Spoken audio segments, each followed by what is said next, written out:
শুভ সন্ধ্যা বন্ধুরা। আজ শনিবার, আপনাদের জন্য নিয়ে এসেছি একটা রান্নার ভিডিও।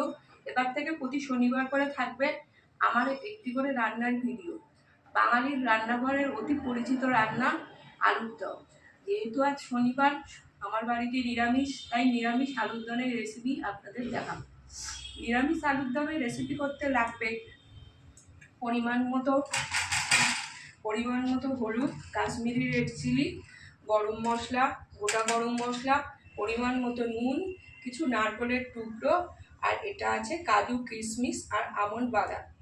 আমি প্রথমে কি করব, মিক্সির জারের মধ্যে কাজু, কিশমিশ আর এই আমন্ড বাদামগুলো একটু পেস্ট করে নেব। আর এর সঙ্গে দিয়ে দেবো নারকেলের টুকরোগুলো, আর দিয়ে দিলাম স্বাদ মতো টক দই আর আলুর দমের স্বাদ আনে। আপনারা বাড়িতে কিভাবে আলুর দম বানান আমাদের জানাবেন। কিন্তু বানিয়ে নিলাম একটা পেস্ট।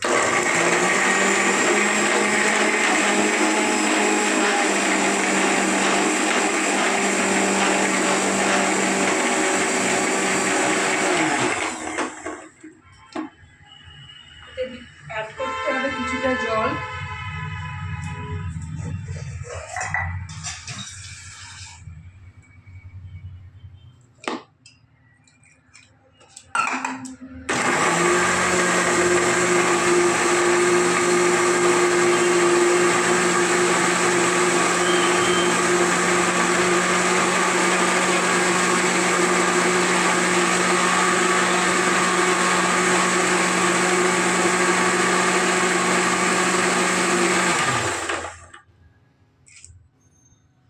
আমাদের পেস্ট রেডি হয়ে গিয়েছে। এবার আমরা যাব কড়াইতে। প্রথমে কড়াইতে দিয়ে দিব সর্ষের তেল। তেলটা আপনারা যে যেরকম খান সেইভাবে পরিমাণ মতো দেবেন। এরপর তেলের মধ্যে দেব গোটা গরম মশলা। তেলটা একটু গরম হলে আগে থেকে সেদ্ধ করে রাখা আলুগুলো তেলের মধ্যে দিয়ে ভাজতে থাকবে। আলুগুলো কিছুটা ভাজা হয়ে যাওয়ার পর আমরা আবার ফিরে আসছি। এই দিয়ে দিলাম আগে থেকে সিদ্ধ করে রাখা আলু। এই আলুগুলো কড়াইয়ের মধ্যে দিয়ে দিচ্ছি। এবার দিয়ে দিচ্ছি পরিমাণ মতো হলুদ, পরিমাণ মতো নুন। আপনারা অবশ্যই এই নুন এবং হলুদ এবং চিনি আপনাদের পরিমাণ মতোই দেবেন। এবার আমরা আলুগুলোকে একটু ভাজতে থাকবো।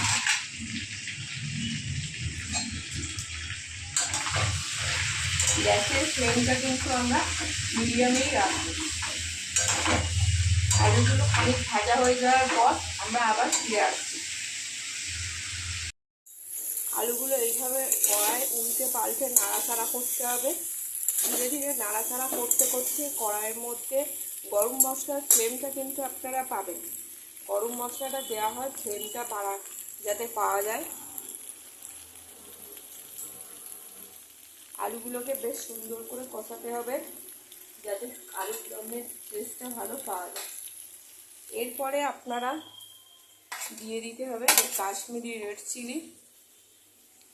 কালারটা ঠিক মতো আনার জন্য কাশ্মীরি রেড চিলি কিন্তু ঝাল হয় না। কাশ্মীরি রেড চিলি দেওয়া হয় যে কোনো তরকারিতে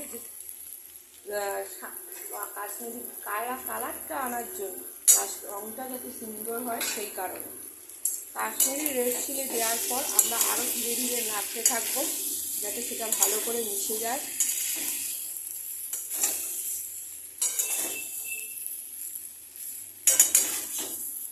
এবার দিয়ে দেব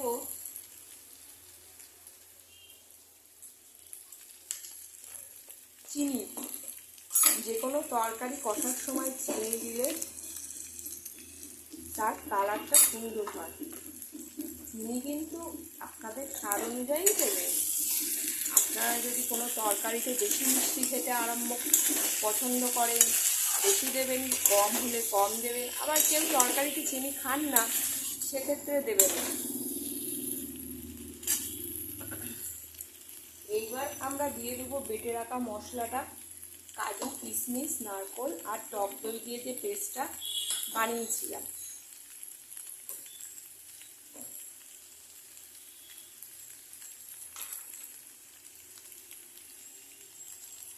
দিয়ে দিলাম পেস্টটা।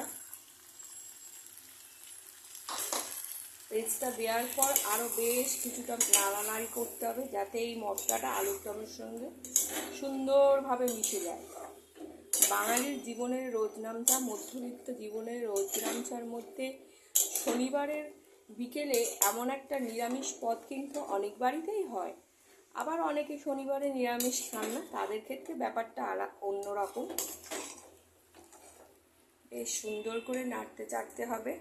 এবার মিক্সির বাটিটার মধ্যে জল দিয়ে নাড়াচাড়া করে সেই জলটা কিন্তু আমরা দেবো কিন্তু পরে, কারণ তরকারি সুন্দর করে কষলে তবেই তার ফ্লেমটা কিন্তু সুন্দর হয়।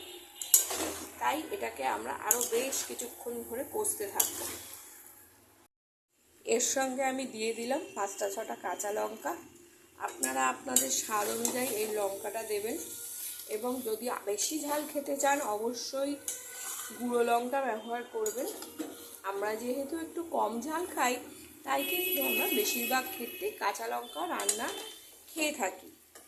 আপনারা কে কীরকম ঝাল খান অবশ্যই জানাবেন। কিন্তু আমার হয়ে গিয়েছে তরকারিটি কষা। এবার আমি মিক্সির বাটি ধুয়ে রাখা যে জলটা রেখেছিলাম, সেই সামান্য জল আমরা তরকারির ওপরে দিয়ে দেব। এবার এই আরও একটু জল আপনারা প্রয়োজন হলে দিতে পারেন। যদি মনে করেন গ্রেভি ঘন ঘন খাবেন তো আর জল দেওয়ার প্রয়োজন নেই। আর যদি একটু ঝোলা ঝোলা আলুর দম খান, অনেকের বাড়িতেই কিন্তু আমরা ঝোলা ঝোলা আলুর দমও পছন্দ করি। বাঙালি এক একজনের এক এক রকম মুখের স্বাদ, তাই যে যার স্বাদ অনুযায়ী আমরা রান্না করে থাকি। যেমন জল লাগবে তেমনই আপনারা নিজেদের প্রয়োজন অনুযায়ী দেবেন। এবার এটাকে 2-4 মিনিট চাপা দিয়ে রাখতে হবে। 2-4 মিনিট পর আমরা ফিরে আসছি। বাস আলুগুলো একটু মজে গিয়েছে, বেশ কিছুক্ষণ চাপা দেওয়ার পর আলুগুলো মজে গিয়েছে, আলুর দমও হয়ে এসছে। এবার আমি দিয়ে দিলাম গুঁড়ো গরম মশলা কিছুটা ছড়িয়ে। গুঁড়ো গরম মশলা দেওয়ার পর আমরা এটাকে একটু নাড়াচাড়া করে নেব। ব্যাস রেডি আমাদের নিরামিষ আলুর দম। শনিবারের দিনে আপনাদের বাড়িতে কী কী নিরামিষ পদ রান্না হয় আমাদেরকে জানাবেন কিন্তু। এবং আরও নিত্য নতুন কোনো নিরামিষ রান্নার রেসিপি দেখতে চাইলে অবশ্যই আমার কমেন্ট বক্সে জানাবেন। এবং আমার চ্যানেলটি যদি ভালো লাগে থাকে সাবস্ক্রাইব করে দেবেন এবং অবশ্যই শেয়ার করে দেবেন। নমস্কার বন্ধুরা, আপনারা সবাই ভালো থাকবেন।